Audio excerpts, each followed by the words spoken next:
పూరా లోకల్. హిందువుల ఐకమత్యం లేకనే ఇట్లా జరుగుతున్నాయని మీరు చెప్తున్నారు. ఇది బంగ్లాదేశ్, కాశ్మీరు అని.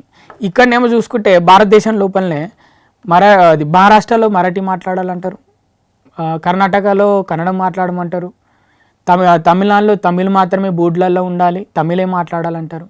మరి ఇక్కడ ఇన్ని విభిన్న సంస్కృతులు, విభిన్న భాషలు, మా దగ్గరనే నడవాలి, వేరే వాళ్ళు వచ్చి ఇక్కడ ఉండొద్దు అని చెప్తారు. వాళ్ళకి ఏం చెప్పాలనుకుంటున్నారు? వాళ్ళ సంఖ్య తగ్గిపోతుంది భారతదేశంలో. అందరిలో కూడా మనం ఏంటి, మనకి ఇది ముఖ్యము అనే చైతన్యం మొదలైంది. సో అందు గురించి వీళ్ళ గురించి పెద్దగా పట్టించుకోకండి. వాళ్ళకి ఎందుకు చేస్తున్నారు, వాళ్ళకి ఓట్లు రావాలి. ఇప్పుడు మనకి ఒక వ్యక్తి మీద మనము వాళ్ళకి ఇది ఇటువంటి రెచ్చగొట్టేసి వాళ్ళ స్వార్థ ప్రయోజనాల కోసమే కానీ దేశం కోసం కాదు, దేశం కోసం కాదు, 100% కాదు అది.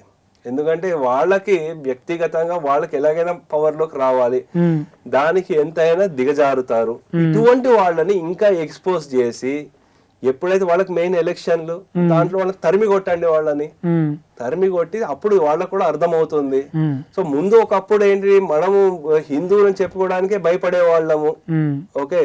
కానీ ఇప్పుడు ఏంటి, గౌరవంగా ధైర్యంగా చెప్పుకోగలుగుతాం, నేను హిందువునే అని చెప్తున్నారు.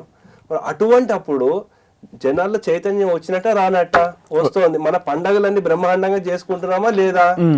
సో ఎందుకంటే ఇప్పుడు మనం అంటే వేరే వాళ్ళని అవమానపరచకూడదు, అంటే వేరే అన్య మతస్థులని అవమానపరచకూడదు, కించపరచకూడదు. కానీ మనల్ని మనం ధైర్యంగా చేసుకోవచ్చు కదా, మనకు ఎంత రంగరంగ వైభవంగా చేసుకోవచ్చు కదా మన పండగలు అవన్నీ. సో అది చెప్తుంది ఇక్కడ. సో అందు గురించి ఇటువంటివి ఏవైతే ఉంటాయో, ఈ చిల్లర వేషాలు వేసే వాళ్ళని తీసి పక్కన పెట్టేయండి. సో మనకి ముఖ్యమైన ఏంటంటే ఐకమత్యం చాలా ఇంపార్టెంట్ అండి. సో అందు గురించి దాంతోనే మనం ముందుకు వెళ్ళగలం. మీరు అనుకోవచ్చు, సరే మరి ఇవన్నీ బాగానే ఉంది, మరి గవర్నమెంట్ ఏం చేస్తోంది అని. సో గవర్నమెంట్ ఏం చేస్తుంది అంటే, మనం ఇదివరకు చూసాం మోదీ గారికి గత 25 years నుంచి చూసుకుంటే, ఆయన సీఎంగా ఉన్నప్పటి నుంచి, పిఎంగా ఉన్నప్పటి నుంచి ఇటువంటి సమస్యలు చాలా వచ్చాయి.